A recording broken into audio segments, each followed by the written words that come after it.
Assalamu alaikum everyone. I hope everyone is all right. Today I am going to take a very important class. Every class is very important, but today's class is a little more important. I extend my love, congratulations, greeting and welcome to on behalf of my everyday study channel. তো যাই হোক আজকে আপনাদেরকে খুবই খুবই গুরুত্বপূর্ণ একটি class করতে যাচ্ছি। আমি ইতিপূর্বে যতটি ক্লাস করেছি প্রত্যেকটি ক্লাসই খুবই গুরুত্বপূর্ণ। আমরা বাংলা বাক্যকে কিভাবে ইংরেজি করতে হয় অক্সিলারি ভার্ব ব্যবহার করে সাবজেক্টের পরে সেগুলো আমরা শিখেছিলাম এবং এরপরের গত ক্লাসে আমরা যে ক্লাসটি করেছিলাম সেখানে প্রেজেন্ট পারফেক্ট কন্টিনিউয়াস টেন্সের ব্যবহার শিখেছিলাম।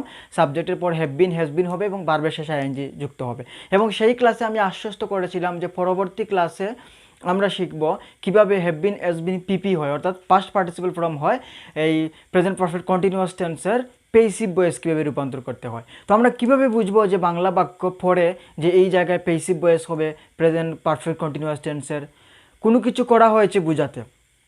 যেমন প্রধান শিক্ষকের জন্য একটি উপহার কেনা হয়েছে, কারোর জন্য কোনো কিছু করা হয়েছে, এই জায়গায় কিন্তু সাবজেক্ট নিজের কাজ নিজে করছে না, অর্থাৎ এখানে যেটি সাবজেক্ট রয়েছে কর্তা রয়েছে সেটা কিন্তু অকর্মণ্য। যেমন প্রধান শিক্ষকের জন্য একটি উপহার কেনা হয়েছে, এখানে সাবজেক্ট হচ্ছে একটি উপহার। প্রশ্ন হলো কীভাবে আমি বুঝলাম একটি উপহার হচ্ছে সাবজেক্ট, ক্রিয়াকে কী দ্বারা প্রশ্ন করলে যে উত্তর পাওয়া যায় সেটা সাবজেক্ট। যেমন কী কেনা হয়েছে, একটি উপহার, তাহলে একটি উপহার হচ্ছে সাবজেক্ট। এই যে উপহারটা সাবজেক্ট হিসেবে ব্যবহার হয়েছে, এই সাবজেক্ট কিন্তু কোনো কাজ করছে না, নিজের কাজ নিজে করছে না, অন্যকে দিয়ে করানো হচ্ছে। এখানে সাবজেক্ট হচ্ছে অকর্মণ্য, এই জন্য এই জায়গায় আমরা বুঝবো এইটা পেসিভ ভয়েসে রূপান্তর হবে। এখন প্রশ্ন হচ্ছে পেসিভ ভয়েস আমরা কীভাবে বুঝবো? এম ইজ আর পিপি তো হতে পারে, হ্যাভ হ্যাজ পিপি তো হতে পারে, ওয়াজ হোয়ার পিপি হতে পারে। কীভাবে বুঝবো এটা প্রেজেন্ট পারফেক্ট কন্টিনিউয়াস টেন্সের পেসিভ ভয়েস? কেননা আপনারা দেখবেন যে কোনো বাংলা বাক্যের শেষে হয়েছে বা হয়নি থাকবে এবং তার পূর্বে একটি ভার্ব থাকবে, হয়েছে বা হয়নি থাকবে তার পূর্বে একটি ভার্ব থাকবে। কীভাবে আসি আমরা হোয়াইট বোর্ডে, যেমন প্রধান শিক্ষকের জন্য একটি উপহার কেনা হয়েছে, এই যে এই জায়গায় হয়েছে রয়েছে, হয়েছে বা হয়নি তার পূর্বে কিন্তু একটি ভার্ব রয়েছে কেনা, কেনা হচ্ছে একটা ভার্ব। তাহলে আপনারা ভাববেন এটা হবে প্রেজেন্ট পারফেক্ট কন্টিনিউয়াস টেন্সের পেসিভ ভয়েস। যেমন আরও উদাহরণ দিতে পারি যে এ ব্যাপারে 3 জনকে গ্রেফতার করা হয়েছে। এই যে হয়েছে গ্রেফতার করা, এর পূর্বে কিন্তু লেখা রয়েছে গ্রেফতার করা, গ্রেফতার করা হচ্ছে একটা ভার্ব আর শেষে রয়েছে হয়েছে। যেমন তাকে পত্রটি লিখতে সাহায্য করা হয়েছে, এই যে হয়েছে আর সাহায্য করা এর পূর্বে রয়েছে, সুতরাং এটি ভার্ব। এভাবে যেমন আরও উদাহরণ যদি আমরা দিতে চাই যে যেমন আমি হোয়াইট বোর্ডে লিখে রেখেছি, তাকে পত্রটি লিখতে সাহায্য করা হয়েছে, তোমার ঘড়িটি এখনও বিক্রি করা হয়নি, এই যে হয়নি রয়েছে আর তার পূর্বে কিন্তু করা রয়েছে, একটি কাজ রয়েছে। তাহলে এটা যখন দেখবেন তখনই ভাববেন এই জায়গায় প্রেজেন্ট পারফেক্ট কন্টিনিউয়াস টেন্সের পেসিভ ভয়েস হবে। তাহলে আমরা হোয়াইট বোর্ডে চলে আসি। কোনো কিছু করা হয়েছে বোঝাতে সাবজেক্টের পর হ্যাভ বিন অথবা হ্যাজ বিন আসবে, তারপর ভার্বের পাস্ট পার্টিসিপল ফর্ম আসবে। প্রধান শিক্ষকের জন্য একটা উপহার কেনা হয়েছে, তাহলে কী কেনা হয়েছে? একটা উপহার। একটা উপহার হচ্ছে সাবজেক্ট, একটা উপহার ইংলিশ হচ্ছে a gift, GIFT, a gift, একটি উপহার। এখন পার্সন অনুসারে হ্যাভ বিন অথবা হ্যাজ বিন আসবে। এ গিফট হচ্ছে থার্ড পার্সন সিঙ্গুলার নাম্বার, তার সাথে হ্যাজ বিন হয়, এ গিফট হ্যাজ বিন। এখন হচ্ছে ভার্বের পিপি ফর্ম। ভার্ব কি? ভার্বটা হচ্ছে কেনা, কেনা ইংলিশ কি? BUY, ভাই, ভাই অর্থ কিনা। এর পিপি ফর্ম হচ্ছে bought, BOUGHT, bought. A gift has been bought, কার জন্য কেনা হয়েছে? একজন শিক্ষকের জন্য, for the headmaster, FOR, for the, যেহেতু প্রধান শিক্ষকের জন্য কেনা হয়েছে for the headmaster, HEADMASTER, headmaster. প্রধান শিক্ষকের জন্য একটি উপহার কেনা হয়েছে, a gift has been bought for the headmaster. Okay, তারপর হচ্ছে তোমার ঘড়িটি এখনও বিক্রি করা হয়নি। এই যে বাংলা ক্রিয়াপদের বাক্যর শেষে হয়নি রয়েছে এবং তার পূর্বে কিন্তু বিক্রি করা একটি ভার্ব রয়েছে, সুতরাং এটি প্রেজেন্ট পারফেক্ট কন্টিনিউয়াস টেন্সের পেসিভ ভয়েস হবে। কীভাবে বুঝবো? কেননা এখানে সাবজেক্ট কোনো কাজ করছে না, তোমার ঘড়িটি হচ্ছে সাবজেক্ট, তোমার ঘড়িটি সাবজেক্ট, তোমার ঘড়িটি এখনও বিক্রি করা হয়নি, এখানে সাবজেক্ট কি কোনো কাজ করছে? তোমার ঘড়িটি, এটা কি কোনো জীবন্ত? এটা কিন্তু জীবন্ত না, এটা হচ্ছে অকর্মণ্য, অর্থাৎ এটি নিজের কাজ নিজে করছে না, সুতরাং এটা পেসিভ ভয়েস হবে। তাহলে তোমার ঘড়িটি ইংলিশ হচ্ছে কি? Your watch, WATCH, your watch. তোমার ঘড়িটি বিক্রি করা, বিক্রি করা ইংলিশ কি? সল্ড, বিক্রি করা ইংলিশ হচ্ছে কি সল্ড। তাহলে ইয়োর ওয়াচ, এখন আমরা এই হ্যাভ অথবা হ্যাজ বিন আনবো। তাহলে ইয়োর ওয়াচ হচ্ছে থার্ড পারসন সিঙ্গুলার নাম্বার, এখানে হ্যাজ বিন আসবে, হ্যাজ বিন। আর বিক্রি করা ইংলিশ হচ্ছে সল্ড। তাহলে আমরা পিপি ফর্ম হচ্ছে সল্ড, তাহলে আমরা এখানে সল্ড লিখবো। Your watch has been sold, SOLD sold. Your watch has been sold. বিক্রি করা এখনো ইংলিশ কি ইয়েট, YET ইয়েট। ওকে, তাহলে your watch has been sold yet, তোমার ঘড়িটি এখনো বিক্রি করা হয়নি। Good.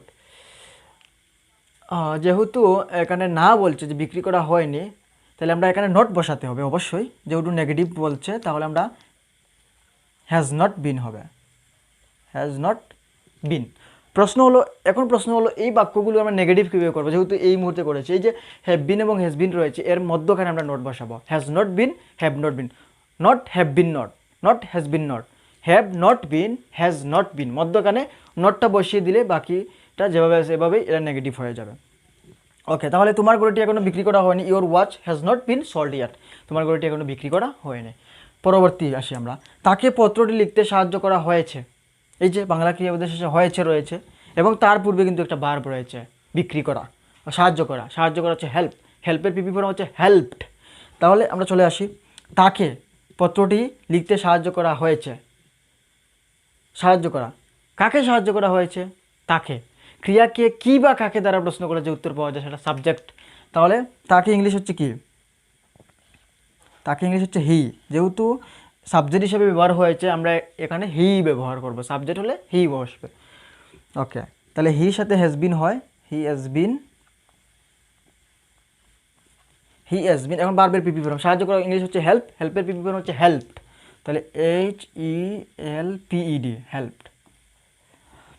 He has been helped, তাকে সাহায্য পত্রটি লিখতে, to write the letter, to write the letter. এই টুটা আসলো কেন? লিখতে, এখানে লিখা বলা হয় নাই, লিখতে। এই যে থে যেটা রয়েছে, থের জন্য টুটা ব্যবহার হয়েছে। হি has bin help to right, WRIT, right the letter, LETTER। আশা করি বুঝতে পেরেছেন। তাহলে কোনো কিছু করা হয়েছে বোঝাতে আমরা ভাববো এই জায়গায় পেসিভ ভয়েস হবে। কোন পেসিভ ভয়েস হবে? প্রেজেন্ট ইনডিফিনিট টেন্সের হবে, হ্যাম ইজ আর পিপি হবে, নাকি ওয়াজ হোয়ার পিপি হবে, নাকি হ্যাভ হ্যাজ পিপি হবে, এটা আমরা কীভাবে বুঝবো? নাকি হ্যাভ বিন হ্যাজ বিন পিপি হবে? হ্যাভ বিন হ্যাজ বিন পিপি হবে যখনই দেখবেন আপনারা বাংলা ক্রিয়াপদেশে হয়েছে বা হয়নি থাকবে এবং তার পূর্বে একটি ভার্ব থাকবে এবং কর্তা অকর্মণ্য থাকবে। যেমন আরেকটি উদাহরণ যদি আপনাদেরকে দিতে চাই, যে এ ব্যাপারে 3 জনকে গ্রেফতার করা হয়েছে। এ ব্যাপারে 3 জনকে গ্রেফতার করা হয়েছে। তাহলে এইটা আপনাদেরকে আমরা দিয়ে দিলাম, আমি বাংলা আপনাদেরকে লিখে দিচ্ছি যে এ ব্যাপারে 3 জনকে গ্রেফতার করা হয়েছে। আমি এই জায়গায় লিখে দিচ্ছি, এ ব্যাপারে 3 জনকে গ্রেফতার করা হয়েছে, গ্রেফতার করা হয়েছে। এইটাকে আপনারা ইংরেজি করবেন, এইটাকে আপনারা ইংরেজি করে কমেন্ট বক্সে লিখে দিবেন, আমি চেষ্টা করব আপনাদের কমেন্টের উত্তর দেওয়ার জন্য। তাহলে আমি এতক্ষণ যাবত আপনাদেরকে বোঝানোর চেষ্টা করছি কিভাবে আমরা বুঝবো যে হ্যাভ বিন হ্যাজ বিন পিপি হবে, ভার্বের পাস্ট পার্টিসিপল ফর্ম হবে, পেসিভ ভয়েসে রূপান্তর কীভাবে করতে হয় বাংলা বাক্যকে, এইটুকু ধারণা দিলাম। এবং নেগেটিভ হচ্ছে হ্যাভ এবং হ্যাভ বিন হ্যাজ বিন রয়েছে, তার মধ্যখানে আপনারা নোট বসিয়ে দিবেন, সেটা নেগেটিভ হয়ে যাবে। অর্থাৎ have not been, has not been, আর বাকিটা যেভাবে আছে ঠিক সেভাবেই রেখে দিবেন, আপনারা সেটা নেগেটিভ হয়ে যাবে। তো এতক্ষণ যাবত চেষ্টা করেছি প্রেজেন্ট পারফেক্ট টেন্সের, পারফেক্ট কন্টিনিউয়াস টেন্সের পেসিভ ভয়েসে কীভাবে রূপান্তর করতে হয়, বাংলা বাক্যকে কীভাবে ইংরেজি করতে হয়। পরবর্তী ক্লাসে আমরা ওয়াজ হোয়ারের ব্যবহার শিখব, ওয়াজ হোয়ার ব্যবহার করে কিভাবে বাংলা বাক্যকে ইংরেজি করতে হয়। তো এতক্ষণ আমার সাথে থাকার জন্য ধন্যবাদ। তবে বিদায় নেওয়ার পূর্বে সবসময় আমি একটি বিষয় উল্লেখ করি যে আমাকে উৎসাহ, উদ্দীপনা এবং প্রেরণা দেওয়ার জন্য অবশ্যই আপনারা সাবস্ক্রাইব করে আমার পাশে থাকবেন এবং পাশে রাখা বেল আইকনে আপনারা ক্লিক করে রাখবেন, যাতে পরবর্তী আপডেট অতি দ্রুত আপনাদের দুর্গড়ায় পৌঁছায়। তো ধন্যবাদ সবাইকে সাথে থাকার জন্য।